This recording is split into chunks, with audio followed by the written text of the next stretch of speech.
So for your AVID, I do recommend using Glide, and it doesn't matter. Ultimately, either way would be the appropriate way to do it. You can do it straight through zip forms and into the AVID, or you can do it through Glide. If you do it through Glide, it's just a little easier workflow. You can do it while you're at the property through Glide. It'll automatically fill out the form for you, so it's a little bit more user friendly. And Glide actually allows you to include pictures of the property as well. And so that just allows you to be a little bit more thorough and detailed in your description, right? Like, we're not experts on stuff. So a lot of times we're using words like discoloration or ununiform finish or uneven texture or spot on ceiling. Like, we can't say, or there's spots on the floor. Like, we can't say if there's a stain. We can't say, because we're not experts. We can't say if it's mold. We can't say if it's a water leak. Because we don't know what's behind those walls. And so when doing your agent visual inspection disclosure, I oftentimes will use Glide, and I can actually walk you guys through how to utilize that today if that would be helpful, so that you can fill it out and include photos with that visual inspection disclosure. I will open one up that I've completed so that you can see kind of what that looks like. Give me just a second. Zip forms never participates when you want it to. The other thing that Glide allows you to do is it allows you to overrun the text space available in your agent visual inspection disclosure, and it automatically adds in a text overflow addendum. So you're not limited by the 4 or 5 lines that you have there. You can do a much more thorough job of that agent visual inspection disclosure, or that AVID. Let me see if I can find it.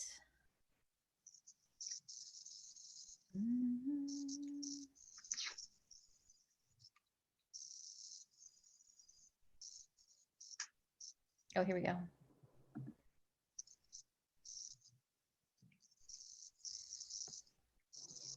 So let me ask another supplemental question related to the Glide, Emmy. Yeah. So what if I take the pictures only at the property, and can I take that picture at the property and come back home and start filling the Glide, or does it have to be live out there? When we do the event. You can do it either way. You can take the pictures with your phone, come back to the office, add all of the pictures and the descriptions once you're back in your office, or you can do it directly from your phone. You can go either way. So here's my pictures that were attached to my agent visual inspection disclosure. As you can see, it just allows you, so I usually do like a general picture, and then I do more specific pictures of whatever it is that I've noted in my agent visual inspection disclosure. Like, there was a crack in the driveway, right? And like, if I was reading the agent visual inspection disclosure and I read crack in driveway, I may be like, oh my gosh, is it the Grand Canyon? Is it a small crack? And really, for us to say, hey, it's a small crack, that's kind of subjective. What might be small to us might be big to somebody else. And so sometimes I use like the size, right? Like, if there's a crack, crack smaller than you could fit a needle into, or whatever that might be, to describe it in a term that's not subjective. And same thing here, like there was a crack above the garage door there. And so I took a picture of that crack in the stucco. So it just allows you a little better way to note the condition of different areas. And I usually do a general picture as you scroll through, like a general picture of the living room, so you can see it and that I have record of it. And then I'll do, if I've noted anything, those specific items that I'm noting in that agent visual inspection disclosure. So that's the joy of AVID. The one way that you do that through Glide, number one, you have a Glide membership through Berries. Oh, let me get Cayenne. So if you go into your Berries, waiting for it to open very patiently.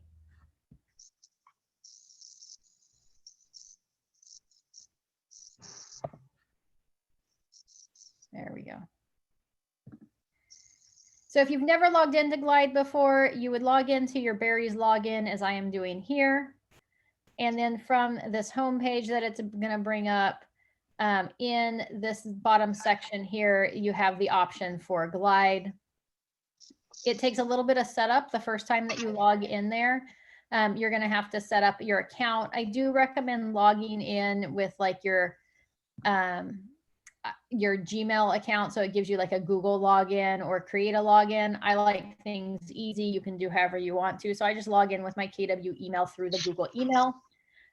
So if I were at the property, you can open this on your phone. You can open it on your computer. It makes no difference. You just go to new transaction if you haven't started anything yet.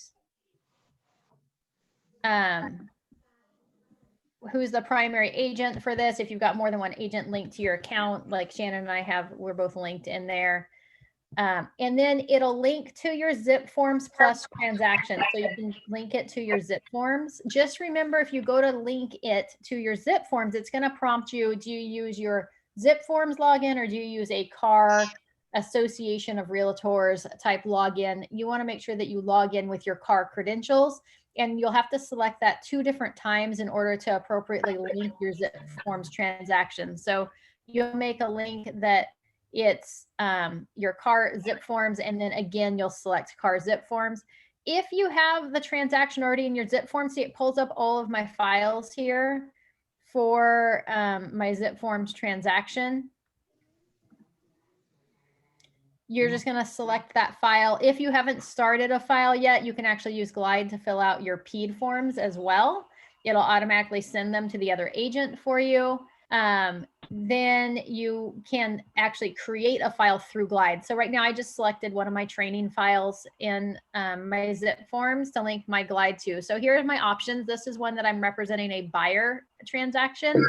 So through Glide, I can complete my AVID, the agent visual inspection disclosure, request buyer inspection election. So this is a really important form, and we'll go over all these forms after I show you how to start them here.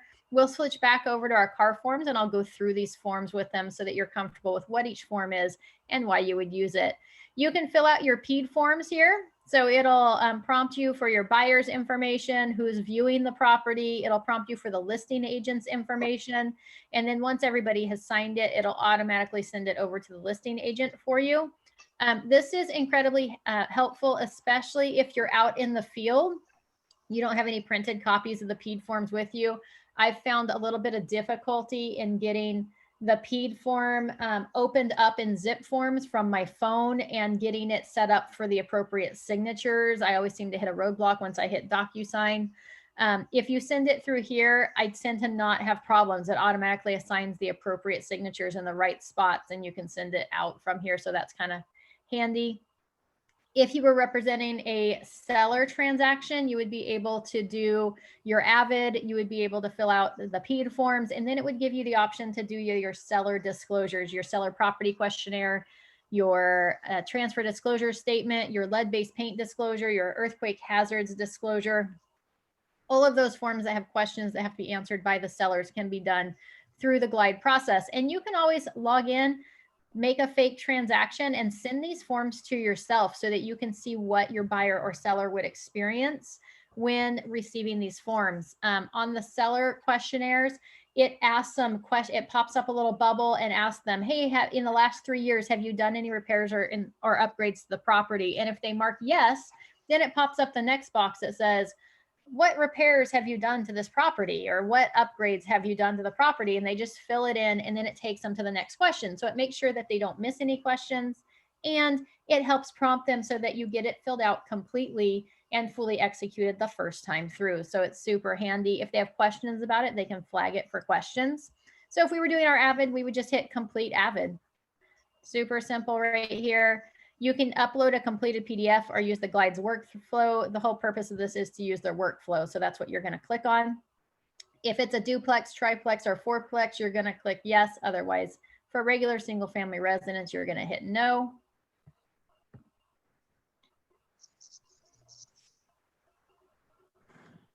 Andrew's just seeing how many times I'll admit him to the meeting. All right. You provide the brokerage name. So KW Vaca Valley with a space, as we cover every time we cover these forms. Make sure there's that space between Vaca and Valley, and it's not Keller Williams Vacaville. It's not Keller Williams Vaca Valley, it's KW Vaca Valley. It's going to automatically auto-populate the date and time of right now. If you did it at a different date and time, just go in there and fill that out. So if you had taken pictures and notes while you were at the property today, come home later tonight to fill that out.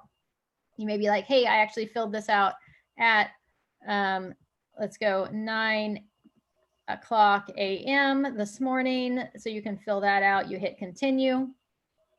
It's going to automatically populate what the temperature was at that location at 9 o'clock this morning. So super handy. You don't have to miss that section. I know that's been getting missed a lot per Cheryl on a lot of our AVIDs. We're not filling out who was with us at the property and what the temperature and times were. So this does it for you.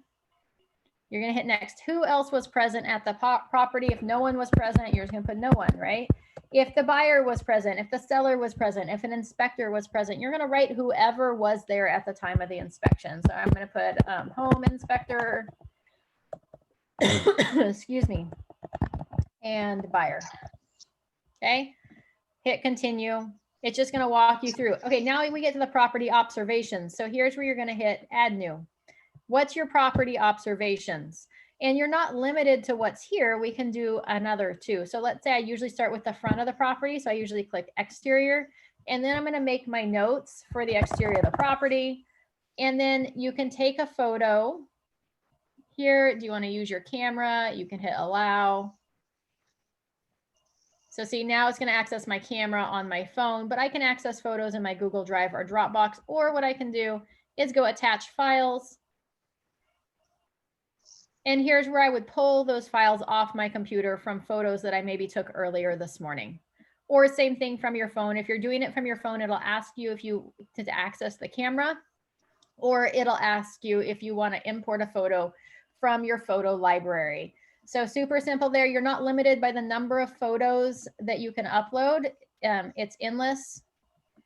Hold on, I can't get to the bottom of the screen. There we go. We're going to hit cancel. So that's how you would do it. You're just going to work through each and everything. So I usually do like one for the front yard. I'll come back and do other room for the backyard. I split the front of the property and the back of the property up. I do one for the entryway. You got living room, dining room, kitchen, hall / stairs, bedrooms. It'll give you multiple options to add multiple bedrooms. Same thing with bathrooms. Your garage area. There's other rooms, so laundry room, if there's a family room, if there's a den, if there's an office, if there's a bonus room, if there's a loft, feel free to click on other room, and you can add other rooms to your heart's content. So you can add as many bedrooms, as many bathrooms, and as many other rooms as you so desire. You only get one entry, one living, one dining, one kitchen, one hall stairs, one garage, and one exterior. And then there's other here as well that you can click on. What's the other item? So if you wanted to note something there. So Glide's super simple. You just do it there. Once you're done, you hit done. It doesn't like me because I haven't added any observations. But then what it's going to allow you to do is it'll sync it directly into your Zip Forms account so that you can pull up that agent visual inspection disclosure through your Zip Forms account. So here's my agent visual inspection disclosure. And this is what happens. It automatically populates that form for you. So here's all of my notes that I made when I was at the property doing this visual inspection disclosure. You'll see too that like on this one here, it'll say crack and grout a fireplace, see attached living room 1-1, living room 1-2, and living room 1-3. These are all referencing the photos and then also referencing whatever it was that I noted. Sticky substance on bottom of window, right? Pictures there. If we ran out of room on, let's see, this house was really clean. I'm just trying to find one that oh, this doesn't show us the text overflow addendum, but it'll automatically, like this one didn't finish, it'll automatically add that onto a text overflow addendum. Does anybody have any questions about how to utilize Glide to complete your agent visual inspection disclosure? And then we'll go into the agent visual inspection disclosure itself because it's an important form.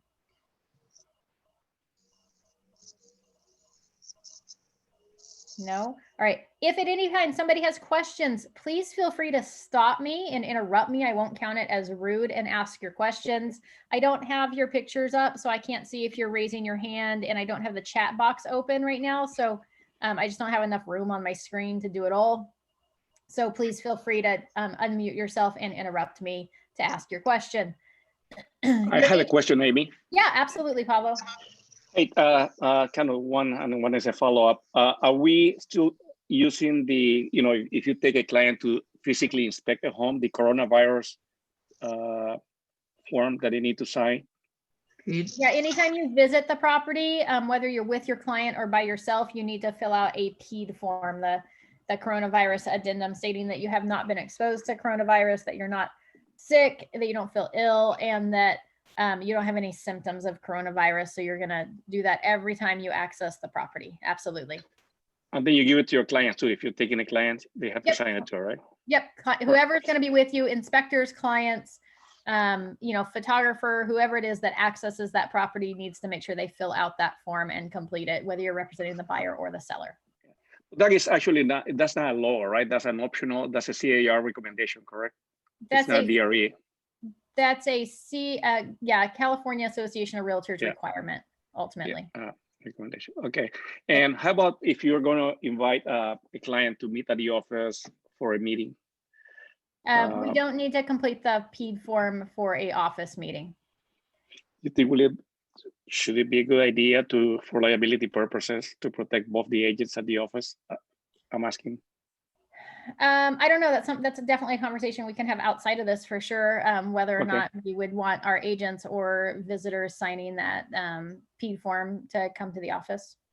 Yeah. Okay. Thank you. Cool. Perfect. All right. So your agent visual inspection disclosure, you're going to complete this for every single transaction you do, whether you represent the buyer side or the seller side. The timing of completing your AVID is you never absolutely ever want to do this before you enter into contract on a property. This form should be completed as close to that accepted offer as possible, because ultimately this is your record of the condition of that property upon the accepted offer.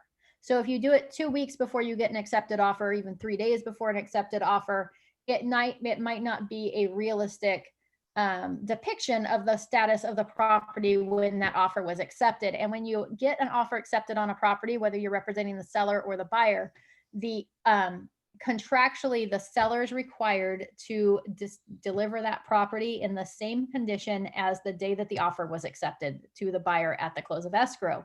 So that's why you want a record of what the condition of the property is. So you want it done. You generally don't want to wait until you do your inspections, like, 7 days into the transaction to do your AVID. You really want to get right back out there the same day or the next day when you get your offer accepted on a property. Okay. It's going to read, the inspection disclosure concerns the residential property situated in the city of blank, the county of blank, right? You're going to fill that in. This is Dixon, Solano, state of California, described as, and then you put in the full and complete address. Make sure you put drive, court, street, parkway, whatever it might be, because there could be a 1265 Woodvale Court and a 1265 Woodvale Drive. So we need the complete address there. That's going to be known as the property from here on out. And then you're going to check this box if it's a duplex, triplex, or fourplex, and then which unit this AVID form is for. If you're doing a multi-unit property, you need to do a separate AVID form for each and every unit up to 4 units. So once you have a 5-unit property, 6, 7, that's no longer considered a residential sale. It's a commercial sale. And you don't have to do this AVID form for that. But anything that has up to 4 units, you need to do an AVID, and 1 AVID for each and every unit. Additional AVID forms required for other units. The inspection performed by real estate broker firm name. So that's where that KW Vaca Valley gets filled in. Notice that when I filled this out in Glide, it auto-populates all this information directly onto my form. The page 1 of this form is going to go through all of our rules and regulations for completing the AVID form. The California law requires, with limited exceptions, that a real estate broker or salesperson, collectively agent, conduct a reasonably competent and diligent visual inspection of reasonably and normally accessible areas of certain properties offered for sale, and then disclose to the prospective purchaser material facts affecting the value or desirability of the property that the inspection reveals.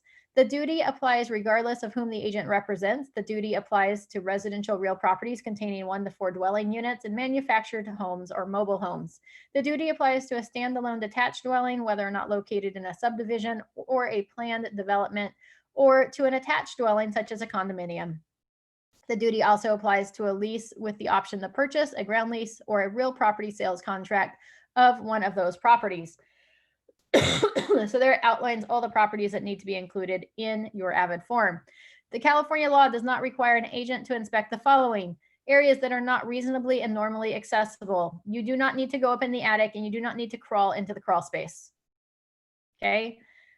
Areas off-site of the property. If there's a community pool, gym, community building of some sort, that doesn't need to be inspected. You're really just inspecting the property itself. We aren't going to look at public records or permits, common areas of planned developments, condominium stock, cooperatives, and the like, right? So only the things right there at the property. Agent inspection limits. Because the agent's duty is limited to conducting a reasonably competent and diligent visual inspection of reasonably and normally accessible areas of the property being offered for sale, there are several things that the agent will not do. What follows is a non-exclusive list of examples of limitations on the scope of the agent's duty. Agent, the roof and attic. Agent will not climb on the roof or into the attic. Interior. Agent will not move or look under or behind furniture, pictures, or wall hangings, or floor coverings. Agent will not look up chimneys or into cabinets or open locked doors.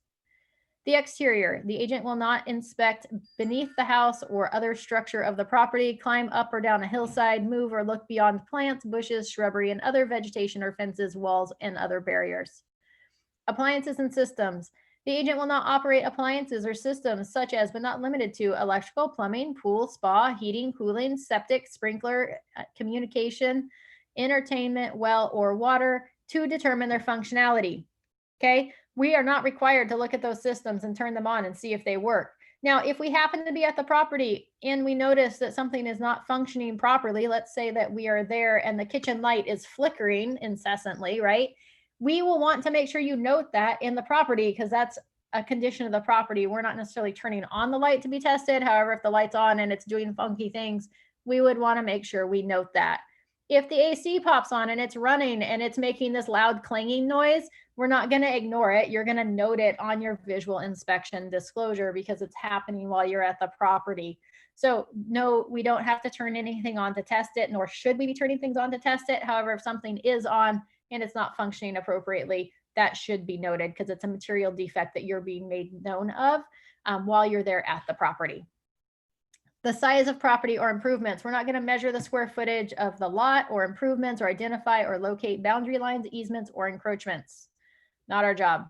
Environmental hazards. We're not going to determine if the property has mold, asbestos, lead, or lead-based paint, radon, formaldehyde, or any other hazardous substance, or analyze soil or geological condition. Off-property conditions. By statute, agent is not obligated to pull permits and inspect public records. Agent will not guarantee views or zoning, identify proposed construction or development or changes or proximity to transportation, schools, or law enforcement. Analysis of agent disclosures. For any items disclosed as a result of agent's visual inspection or by others, agent will not provide an analysis of or determine the cause or source of disclosed matter, nor determine the cost of any possible repair. What this means to you: an agent's inspection is not intended to take place of any other inspection, nor is it suitable for a full and complete disclosure by a seller.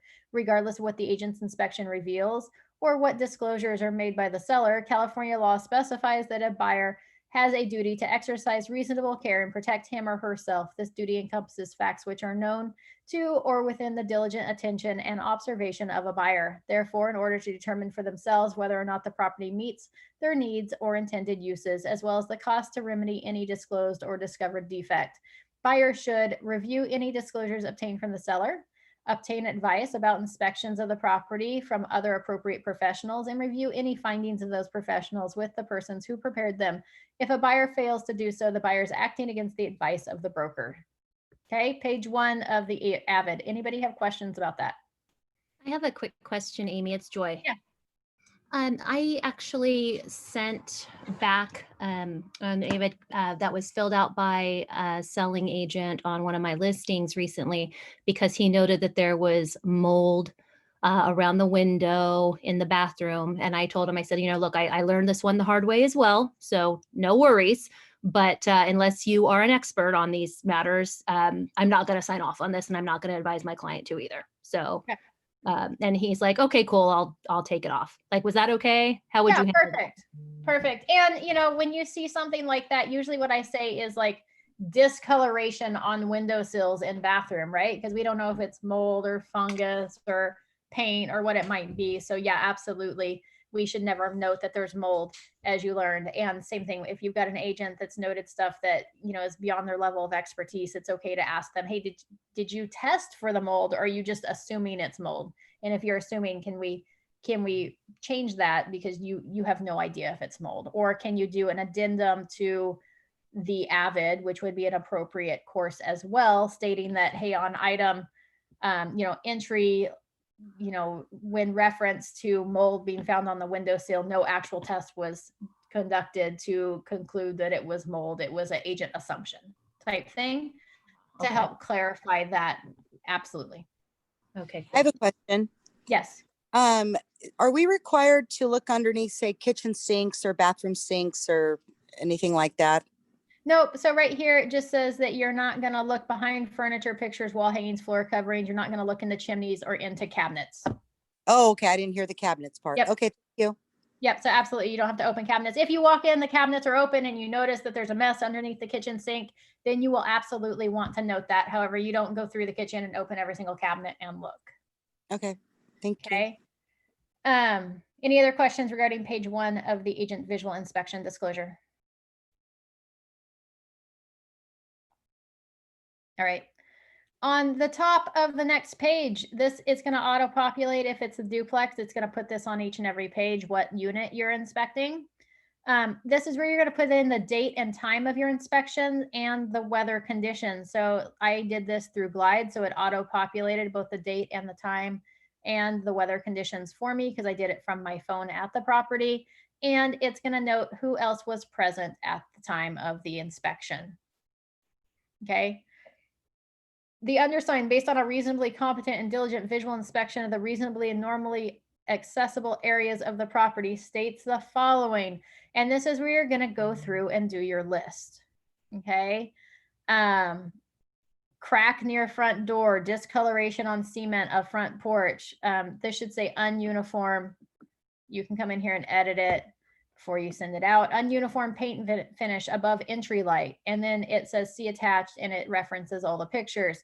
So you're just going to go room by room and identify each and every item that you see. And again, you want to stray away from making definitive statements for things that we are not experts on. If there is a spot on the carpet, we have no idea if that's a stain. We have not taken stain removing classes and gone and tried to remove that stain and determined that spot is actually not a spot, it's a stain, right? There's a difference between a spot on the carpet and a stain on the carpet. I will usually state whether the carpet's in good condition, whether the carpet's worn, whether there's spots present, whether there's no spots present. I will never, ever, you won't ever see me go into a room with my AVID and put nothing noted. I'm going to note something on every single room that I do an AVID for, and you should be in the habit of doing the same. If the condition is overall good, you walk into the dining room and you're like, wow, there's like really nothing to note in this room. I'm going to put condition of dining room is relatively good. No noticeable holes in walls, no spots on floors. I'm going to note that that exists. And so we have a record that, hey, it's not that that I was too lazy to note something. There actually weren't any spots on the floor. There were no like holes in the walls. There was no scratches, scuffs, scrapes, right? So all those things would be noted. It's rare to walk into a house where there's not scuffs and scrapes on the baseboards or the trim, unless you're dealing with a house that was after the sellers moved out. They did new carpet and flooring and repainted the whole thing. So you usually can note something. And again, if there's nothing to note, you're going to note the fact that there are no holes in the walls, that the floor is in good condition, there's no spots or scuffs, right? So you can note all of those things as well. You're going to go through each and every room and complete this form for each and everything here.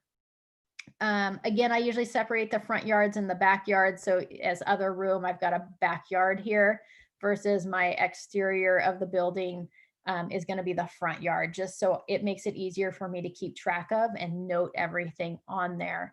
If I see spots on the ceilings or the walls, I'm going to note that it's a discoloration or that there's a spot on the ceiling in the approximate location. If there's a crack, I'm going to note that there's crack. I'm not going to say big crack or small crack. If there's a hole in the wall, I might say like nail size hole in the wall or fist size hole in the door, right? So I'm going to use a descriptive word that allows people to visualize the size of that item, not just big or small. Because again, as I'd mentioned previously, something that's big to me may be small to somebody else and vice versa, right? So those are like vague words. And when it comes to a size of something and describing, we want to make sure that we're specific in describing the size, but vague in describing the cause of that crack or mark on the wall. So we'd never want to say, crack on wall from settling. Like we have no idea that that's from settling. It could have been that, who knows what? It could have been from the earthquake. Who knows? So we have no idea what caused the crack. And so therefore we aren't going to note those items. That's going to be for page 2 and page 3. You're going to finish up. There's lots of spaces for other rooms here. And again, if you're using Glide, you don't have to worry about how much space you have available. You can just keep clicking other room, other room, other room, or bedroom, bedroom, bedroom, because it only gives you like 3 bathroom spots and 3 bedroom spots. So what do you do if there's 5 bedrooms? You just click other room on Glide and you add bedroom 5. You would do the same thing here. Down here on other, you would put bedroom 4, bedroom 5, right? And then you would make your notes as necessary there under those items. If you run out of space and you're doing a regular AVID, don't hesitate to add an addendum to your AVID for additional rooms. See right here, it says see addendum for additional rooms or structures. You would just check that box here and put addendum 1, or put, you can list all the rooms that were on another addendum. So you can definitely add to this form with an addendum. That would be an appropriate use for an addendum form. Once you've completed your agent visual inspection disclosure, you want to make sure this disclosure is based on a reasonably competent and diligent visual inspection of the reasonably and normally accessible areas of the property on the date specified above. Real estate broker who performed the inspection, that's going to be us, and the signature of the associate licensee or broker who performed that inspection. You're going to put your information there with the date. When you do the yards, note the condition of the landscaping. Is it well manicured? Is the grass cut to a normal length? Is the grass overgrown? Are there weeds in the grass? Are there weeds in the bark? Because all that stuff happens, right? If you have a 45-day escrow and the sellers just decide after they enter in the contract that we're not doing any more yard work, and the grass is a jungle going through with your final verification of property condition, if it was well manicured and the grass was mowed recently there, at a uniform height when you did your visual inspection, then you can ask them to make sure they mow the grass before the property closes escrow. That's considered reasonable. The landscaping is supposed to be in the same condition that it was when the offer was accepted as well. They should not let the weeds take over the yard in that 30 or 60-day escrow period. Okay. Reminder, not all defects are observable by a real estate licensee conducting an inspection. The inspection does not include testing of any service system or component. Real estate licensees are not home inspectors or contractors. Buyers should obtain advice about and inspections of the property from other appropriate professionals. If a buyer fails to do so, buyers acting against the advice of a broker. I or we acknowledge that I or we have read, understand, and received a copy of this disclosure. The sellers and buyers sign it. The other agent signs and dates, and you sign and date again. So you're going to sign and date this form twice. What questions do we have about our agent visual inspection disclosure?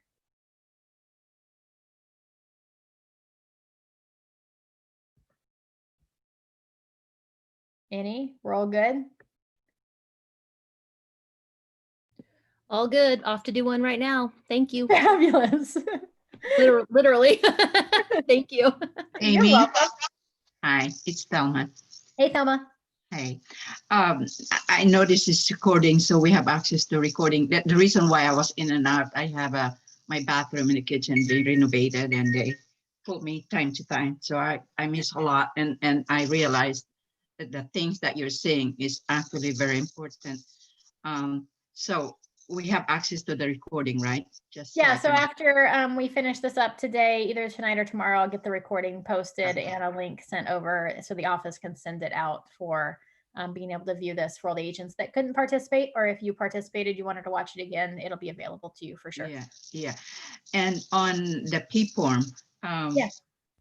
if we get the P-form from Glide, I presume those P-form are the most updated form Yes. because there's changes all the time. Okay. Yeah, generally speaking, Glide does a really good job of staying on top of all of the updates and right. because it honestly just links it straight into your Zip Forms account to that Right. PED form. So it pulls it up. It just, sometimes when you complete the PED form through Zip Forms and go to digitally sign it, it doesn't automatically assign the signatures where it's supposed to go.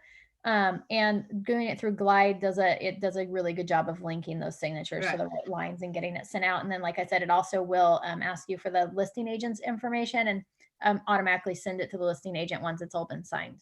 And that is also automatic get back to you. Yep. Okay. Yep. Yeah, that's a great feature right there. Thank you. Amy, Yes. hey, I thought, see, I have attended classes at the board, Mhm. you know, about disclosures, filling out disclosures like a few times years ago. Mhm. And one thing I learned is that we're not supposed to say positive things like, oh, it looks good or nothing wrong. You only point out what's wrong with a property, like, there's stain. Of course, you can say mold because you're not an expert. You have to say stain or discoloration. Just negative stuff like whatever the problem is. You don't say anything like positive or it looks good or nice or whatever. So here's my deal, Stella, with that is, number one, we never want to put stain. We always want to put like discoloration or fuzzy stuff growing on window because we don't know if it's a stain or not. And number two, when noting everything, usually what I note is I note the negative.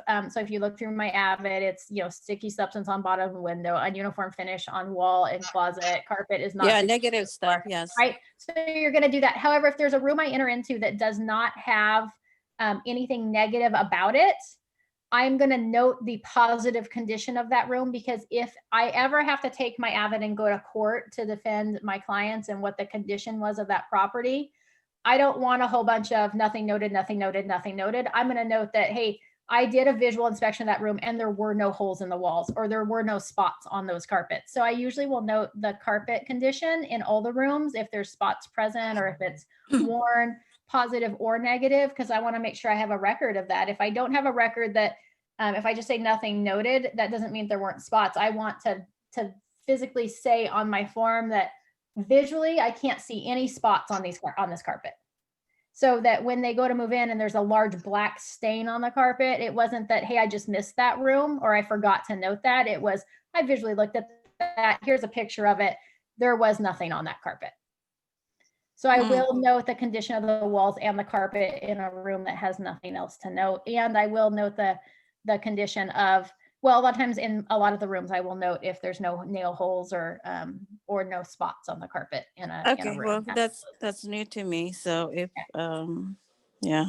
because all the ones that I've seen, actually there was only one agent, I'm not going to mention the name, that had said something positive things, you know what I mean? Like beautiful, nice or clean or something like that. But yeah, so clean everybody or else. so when you start looking at clean or nice or those type of words, then we're going into that subjective land again, right? So what's clean, what's considered clean, you might not be clean to somebody else, or what's Exactly. nice might not be nice Yeah. to somebody else. Right. But like here, like bedroom 1, no visible spots on carpet. That's the facts, right? That's not subjective. You could go in there, somebody else could go look at that carpet and go, I agree, there's no visible spots on that carpet. Yeah. Right. And so those are the type of things that I would note on the positive side of things, but I would not keep it from nice updates in kitchen or kitchen beautifully done. I know, wouldn't do anything exactly. like that. I've seen that Yeah. once. I think it was like once or twice, but everybody else would put something on there like nothing noted. Yeah. Yeah, that's what I've been doing. Nothing noted. If I don't see anything that I can, something negative that I can put down, and I just put nothing noted. Yeah. So I usually, if in that case, where there's nothing to note in a room, I usually will not put nothing noted. I want to make sure that I note that, hey, there's no noticeable holes in walls. Sink is not scratched, right? If we're in the kitchen and it's beautifully done and remodeled and new, I'm going to note that, hey, there's no scratches present in sink, no spots on floors, no holes in walls. I'm just going to note those. Those are kind of like my go-to items. Okay, well, Good point. I guess that's just something new to me. Yeah. Yeah. And then again, Okay. going through Glide, since it allows you to attach these pictures to it, that also helps to note the condition of the property at the time of that inspection. So I can open that up as well. So where we have last, pictures. sorry, Yep. two last questions. Yeah. You said do not turn lights on, but I usually would turn lights on as I go in the house, especially if it's darker. Oh, yeah, absolutely. I'm not saying don't turn lights on, Thelma. I'm just saying you don't have to turn every light on and test it. That's outside the scope of our inspection. For the purpose of looking, Yes, to turn on a light for the purpose of being able to visually see the property, absolutely. Right. That's where I'd say if you go to flip on a light and the light's not coming on, then that's where you may want to note that, turned on, no light came on when light switch was, was turned on type thing, right? Same thing too, like sometimes I'll note in my visual inspection if the closet's missing closet doors, or if the shower curtain's supposed to have, the shower's got a curtain but it's not present. I'll note that no shower curtain present, just so the buyers are aware that that doesn't exist and you probably shouldn't use that shower without a shower curtain, right? Or that there's no closet doors present, just so we have an actual history of whether they were there or not. Because I have gone through properties with buyers at the final verification go, oh, there were closet doors there, weren't there? And I'm like, no, there weren't. And they're like, yeah, I'm pretty sure. So then I can go back to my visual inspection and be like, nope, no closet doors present. So thanks. But the pictures are handy because they really tell the story of the house, right? Right. But okay, one last question. Yep. What would you just don't take pictures because you want to take pictures? When do you feel there's a need for you to take a picture? So I do pictures with every single one of my AVIDs. I do a picture of the bedroom, usually from 2 angles, or the room from 2 angles. So you'll see here that like when I came into the living room, here's my entry picture, here's my living room, and then I do the living room from the other side. So I have a broad angle. Here's the general condition of the property in case there was ever a discrepancy. I could go back and look at the pictures. And then as I note something like there was cracked or missing grout in the fireplace, I try to take a picture of those specific items that I'm noting in my agent visual inspection disclosure. Okay. All right. Makes sense. Yep. You're welcome. Any other questions?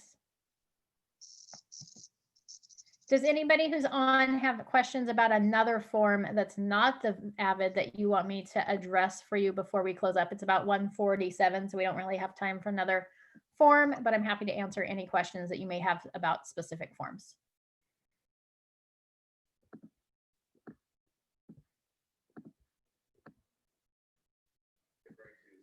Yeah. That new form, the SFLS, I still haven't seen it, but I will check on it. But is that easy to fill out? Super easy to fill out. So Stella's referring to the square foot and lot size disclosure and advisory. We covered this, I believe, last time we talked about the in the forms mastery class. So it should be on that recording. If it's not, it should be posted. I can always look it up and see if I can find it.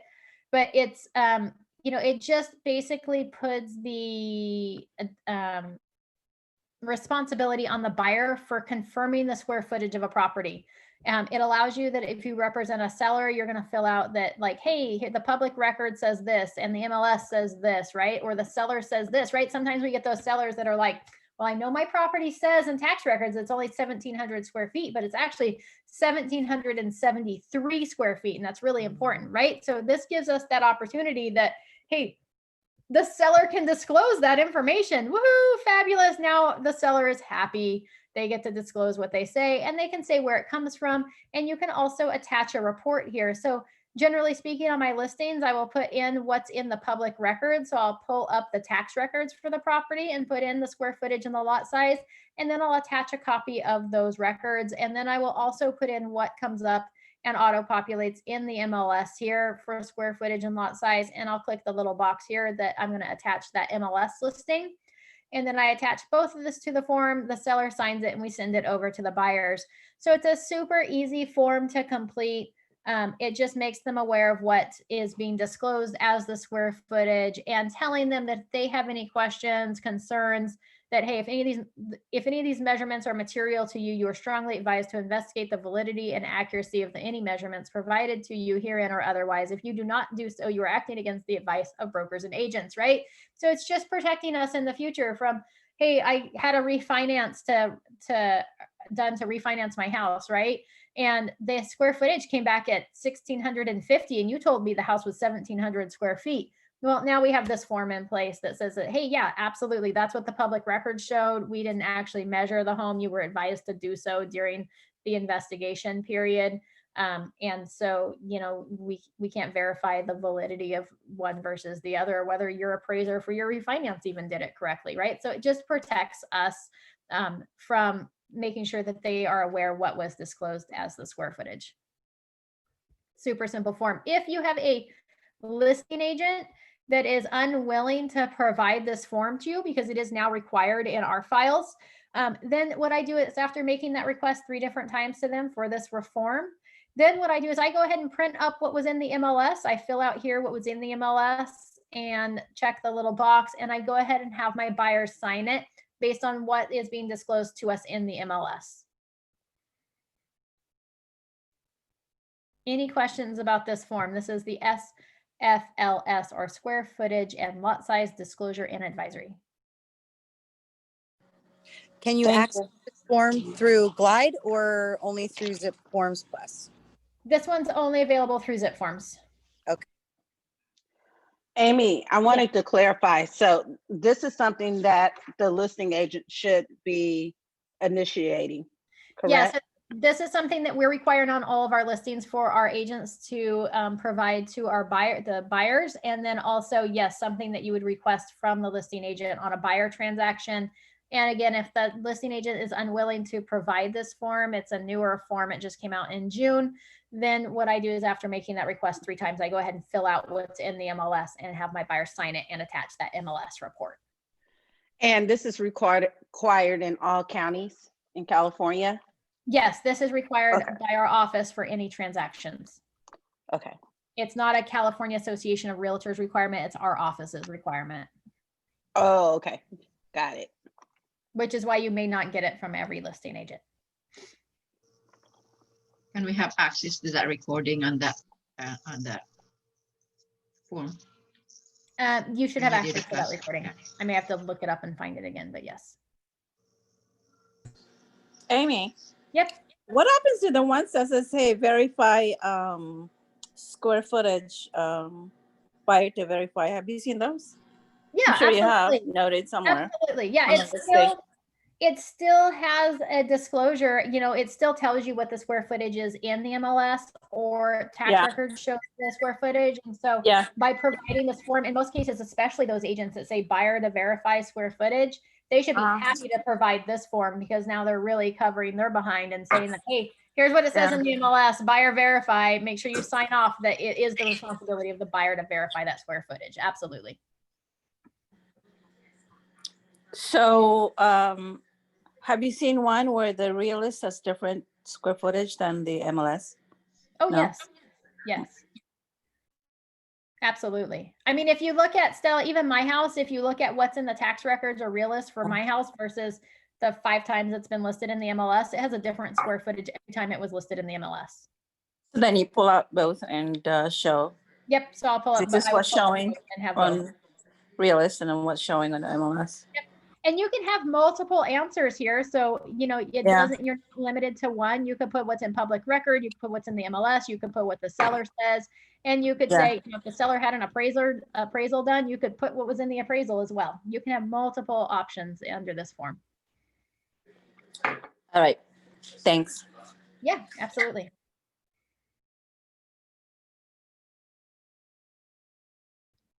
Any other questions? Amy, I have a question. Yes. Where are these videos posted? So generally speaking, we post them in the Facebook group, and I think sometimes a link gets sent out via email. Okay. But I will double check on that, as well as I'll probably, so a lot of my videos, because I do the productivity program, a lot of those are unlisted videos, but I'll probably create like a little KW broker YouTube channel or something, and then post them all there so everybody can find them pretty easily, or even be alerted when new videos are added to that channel. Okay. Thank you so much. You're welcome. Just let us know where they're gonna be. Absolutely. Absolutely. Thanks. All right, fabulous. Then I'm going to wrap up for today. Thank you everyone for joining us, and we'll see you again next month. Thank you. I did miss the beginning part though, but all right. Thanks. Bye. Thank you. You're welcome.